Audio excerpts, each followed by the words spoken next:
congresista del PPC, ambos miembros de la Comisión de Constitución, a quien le damos la más cordial bienvenida, por supuesto.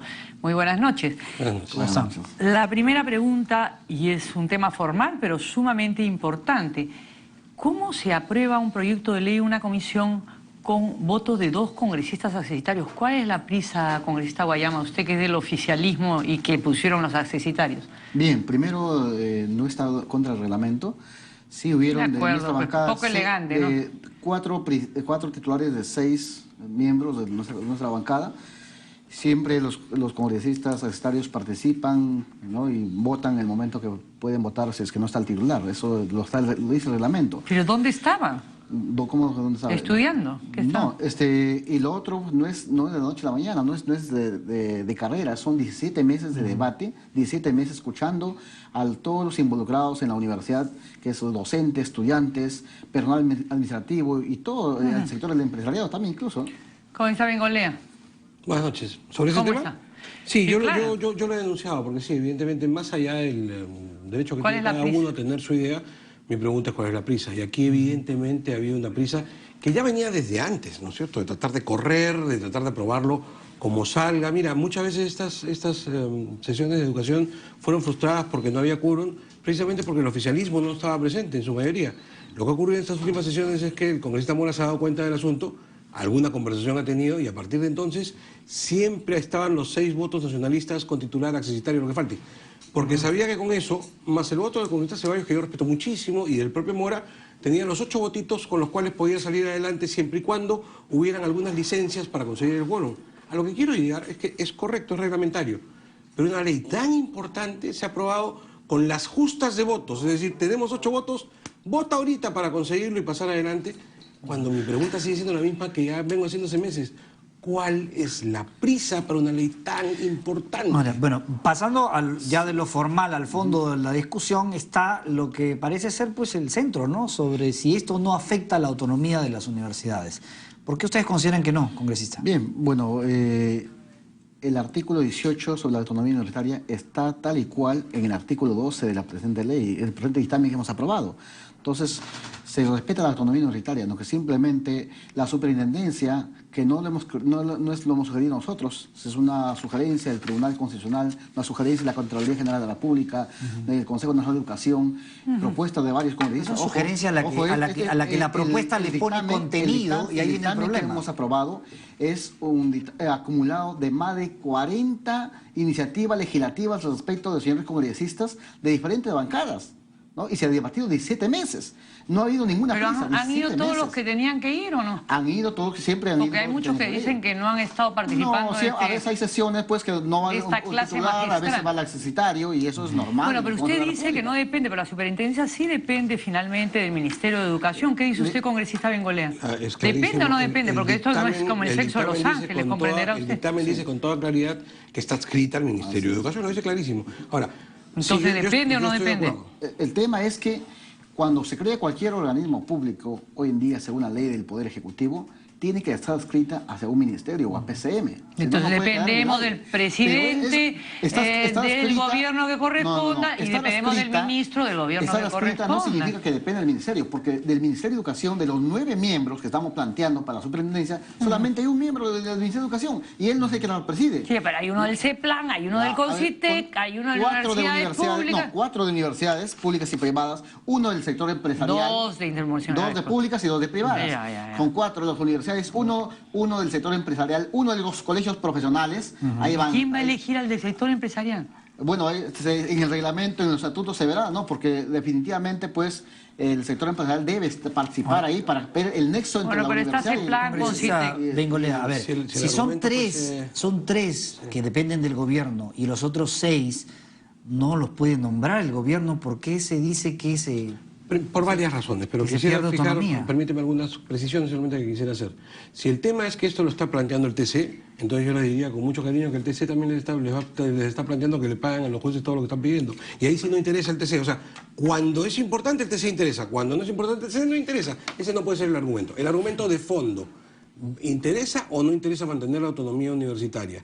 Yo sostengo que más que por la forma en que está integrada la superintendencia, por las razones, o mejor dicho, por las funciones que se le está dando, claro que vulnera claramente la autonomía universitaria. O sea, tiene que ver con la aprobación de currículum, con la aprobación de carreras, o sea, está entrando directamente, ya ni siquiera el tema administrativo financiero, que era una primera observación, que ahí también deberían ser autónomas las universidades. Pero dice Mora, está entrando presidente de la comisión, congresista Mora, dice que ellos, esta superintendencia no se mete para nada en lo que es el contenido académico, que se puede nombrar a los profesores que aún, que la universidad lo considera, que se puede tener, lo que sí tienen que tener sílabus de acuerdo pues a una supervisión, las carreras que requieren de laboratorio tienen que tenerlas porque hay una acreditación.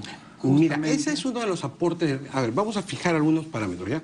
Yo creo que esta ley tiene muy buenos aportes. O sea, no se entienda de que yo estoy en contra. Tiene varios peros.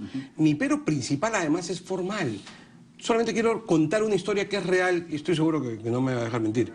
Cuando se estableció la mecánica para aprobar esta ley, que es una ley muy grande, se dijo, vamos a ir capítulo por capítulo. Cuando terminemos de aprobar el último capítulo, habrá un debate final del todo de la ley. Porque cuando tú apruebas por partes, tienes luego pues que mirar que el todo tenga una lógica. Bueno, no me va a dejar mentir, se aprobó el último artículo y se puso al voto el todo de la ley, que yo me paré ahí.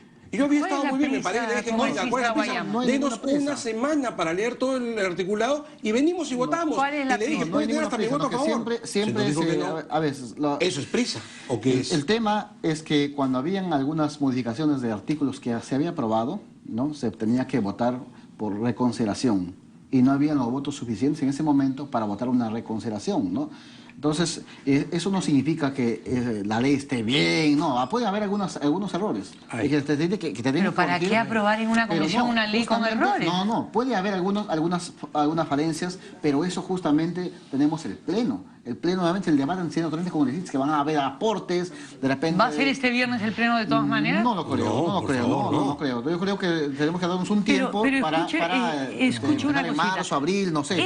Este tema de la adscripción de la superintendencia o la dependencia de la superintendencia del Ministerio de Educación, que bueno, pues se presta una injerencia política porque puede llegar cualquier gobierno un poquito atropellador y el ministro decide y el presidente decide a través del ministro. ¿No podría ser, digamos, modificado que finalmente lo que está trayendo todo este rum-rum? Justamente eso se está viendo, pero según la ley del Poder Ejecutivo no se puede crear ningún organismo público, aunque que no esté en la Constitución, que no sea adscrito a un ministerio. Pero ojo, no significa que dependa del ministerio. No significa que dependa del ministerio, eso hay que ser claro. Es un miembro del Ministerio de Educación que es el rector, a pesar que en el artículo 16 de ese plan, es un miembro de Educación, uno de la Constitución dice que el Estado debe supervisar la calidad educativa. ¿Sabes cuál es el problema? Pero pues eso no se puede modificar. El problema precisamente es que no ha habido ese debate de fondo en serio, sin prisas y sin apuros. Pues en año y medio no hemos entrado en eso. No, pues porque en esos 17 meses se ha estado debatiendo, a ver, el artículo 5, principios, mire, saque el 5.2, ponga el 5.4. Pero lo que yo le reclamamos una vez al presidente de la comisión, esos debates de fondo, que no son más de 3 temas en esta ley o 4, esos grandes debates como el que se acaba de plantear ahora. Se aprobó cuando, y el artículo tal, ok, 8 votos contra 6, listo, seguimos, avanzamos. Y cuando se esperó al final, bueno, ya está todo el articulado, vamos a los temas de fondo, no se dio el debate, pues. No. ¿Cómo será? Permíteme solamente terminar con la anécdota, que cuando el tema se plantea, se pide el voto, y yo me levanto y le digo, presidente, denos una semana para leerlo. ¿Cómo será de desesperados que trajeron a todos los secretarios que les sobró uno, tenían uno de más? ¿No es cierto? O sea, bueno, mejor que eso sobra que falte. Y no había nada. Mejor que eso sobra que falte. De participar también con derecho a voz, ¿no? Tienen todo el derecho, pero no se ven una parte. ¿Qué dice el congresista Guayama? Corrieron a traerlo, les sobró uno. No se le puede vulnerar ningún derecho a ningún congresista que no secretario. Si quiere estar presente, pues no se le puede impedir, ¿no? No, siempre son 17 meses que nosotros, los que hemos ido a universidad por universidad, de región por región, recogiendo la problemática y las necesidades de los docentes, de los estudiantes. Los docentes están de acuerdo con la ley, los docentes. El tema es que los rectores estaban de acuerdo con nosotros. Cuando pusimos la superintendencia, cuando planteamos la superintendencia, ahí empezó el divorcio. Ahí empezó el divorcio, porque simplemente la Asamblea Nacional de Rectores no se creó para supervisar universidades. Ahorita usted diría que no hay cero supervisión. No hay. Y esa función la han cogido ellos y no pueden ser juez y parte, no pueden supervisarse ellos mismos. Pero ¿por qué no se crea un espacio intermedio donde uno tiene esta superintendencia, pero no depende del poder de turno, es lo único que se pide? Mariela, permíteme que interrumpa, discúlpame.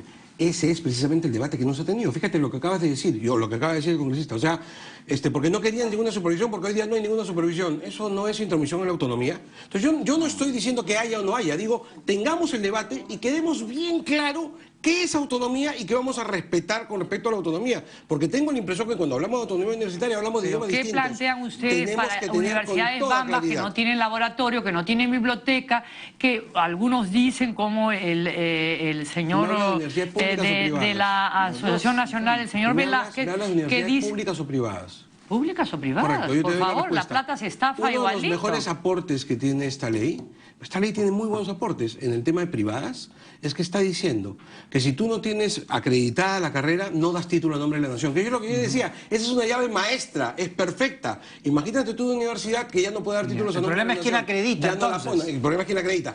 Pero para ir primero al resolver el primer problema, si no da títulos a nombre de la nación, tú no vas a entrar a pagar en esa universidad. Entonces, estamos buscando mecanismos que se autorregulen y que permiten buscar la excelencia. La queja viene por el lado de que lo que se considera es que al darle al cineasta esta atribución de aprobar los planes de estudio, etcétera, se está metiendo en el contenido de lo que enseñan las universidades. El tema es que actualmente existe acreditación obligatoria para 3 carreras. A través del No. Hay 5 carreras de 1.600... Medicina, Derecho, Educación. 5 carreras de 1.600 que son estomatología, que la tiene la Universidad Peruana Cayetano Heredia, Ciencias Marítimas Navales de la Escuela Naval de Perú, la Ciencia de Educación de la Escuela a nivel primaria de la Universidad de Piura, Educación Primaria de la Universidad César Vallejo, Filial Chicayo, Enfermería de la Universidad Católica Los Ángeles. Las demás están en el limbo. Que en la ley vigente actualmente solamente pone obligatoriamente 3 carreras que sean de forma obligatoria la acreditación. Pero solamente hay 5 pues de 1.600. Medicina, Derecho y Educación. Entonces las universidades todavía no cumplen ni con las 3 carreras que la ley los obliga. Actualmente le estamos poniendo que sean acreditadas todas las carreras, pero se le está dando un plazo de 7 años. Si esta superintendencia puede crear universidades, si una carrera en 7 años no se acredita, pues no debe estar funcionando, debe cerrarse.